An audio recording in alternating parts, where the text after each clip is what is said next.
everybody, this is Phillip, Candid at the Movies, here with another hidden gem of mine. Today we're going to look at revisiting the black cowboy western known as Posse that came out in 1993. And for those of you who may have seen it around this time, there's a whole lot of westerns that Hollywood has managed to put out over the years, but very rarely does the story of the black cowboy get told. We get Mario Van Peebles directing this movie and starring in this movie. It also stars Stephen Baldwin, Charles Lane, Tiny Lister, aka Devo from Friday for those that know, Big Daddy Kane, Billy Zane, Blair Underwood, Melvin Van Peebles, Salli, Richardson, Whitfield, Tone Loc, Pam Grier, Vest, and a whole slew of other folks. It's the story of Jesse Lee, played by Mario Van Peebles. Jesse Lee and his dad are out west to begin with, trying to start up a settlement, a town, and Jesse gets into some trouble. Instead of being hung, he gets military deferment as his punishment instead of being killed. So they send him to the military in Cuba, where he runs into Charles Zane's character, Colonel Graham. And Colonel Graham's specialty is getting his prisoners killed on military deferment, which means they basically went AWOL from the military and tried to leave. So we get down there to Cuba. Jesse disobeys one of Colonel Graham's orders. Since he disobeys that order, he turns over leadership of this platoon to Stephen Baldwin's character, Lil J. So Lil J leads the platoon on a mission, and come to find out they dealing with stolen gold, of course.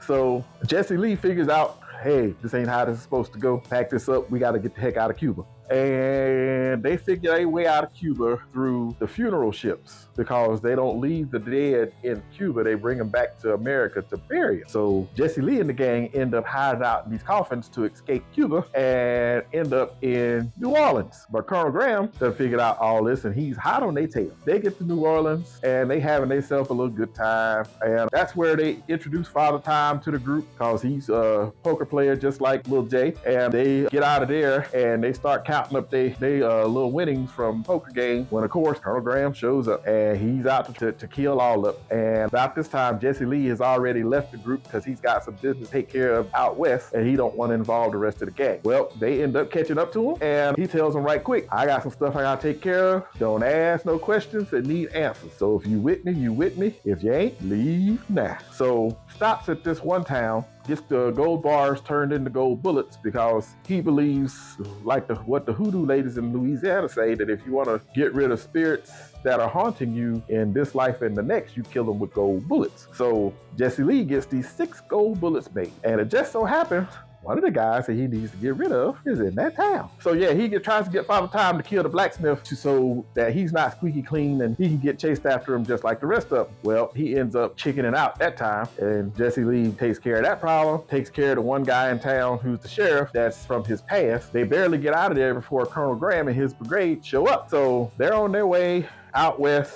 Jesse's still not telling them a whole lot about where he's going and why he's going, but they end up back in Freemanville, which is the town that his daddy, King David, founded for black folks, but is a few miles away from this white settlement called Cutterstown. And that's where pretty much the rest of these folks that Jesse Lee looking to kill is at. So he gets there to Freemanville and figures out the sheriff in Cutterstown, he wants Freemanville, and he's eventually gonna take it one way or another. And they institute KKK raids to kidnap a couple of Jesse's posse, and one of the folks that Jesse is real in with, Papa Joe. And that's when they find out that the sheriff in Cutterstown got blueprints for Freemanville, because he's trying to take it over, because the railroad is coming through, and whoever owns the land when the railroad comes through gonna be a rich man. So they find that out, and they end up preparing to defend the city from the sheriff of Cutterstown and his folks. As far as the movie goes overall, it interested me because, again, I'd seen all these westerns come out. I'd never seen any black cowboys, and this was actually one of the few westerns that actually got my attention, because I don't typically like it, but it kept my interest, had some funny moments in it. To me, Tone Loc's character in this, he like a bull in a china shop. He just sit up there and bust up everything that he touches. I enjoyed it because, like I said, it's what actually turned me on to westerns and got me taking a little more interest in them instead of just ignoring the genre as a whole. Because like I said, I didn't see a whole lot of black folks in them, and I didn't see a whole lot of people trying to tell black folks cowboy stories. So this opened my mind up a little bit more to to the genre as a whole. And not to mention,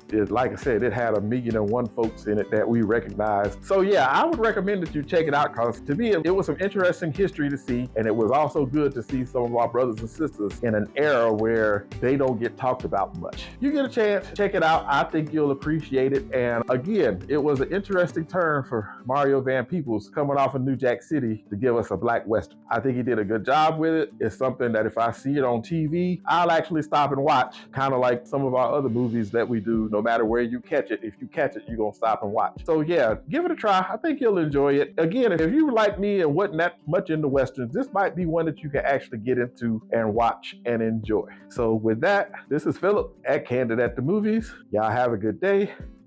Peace.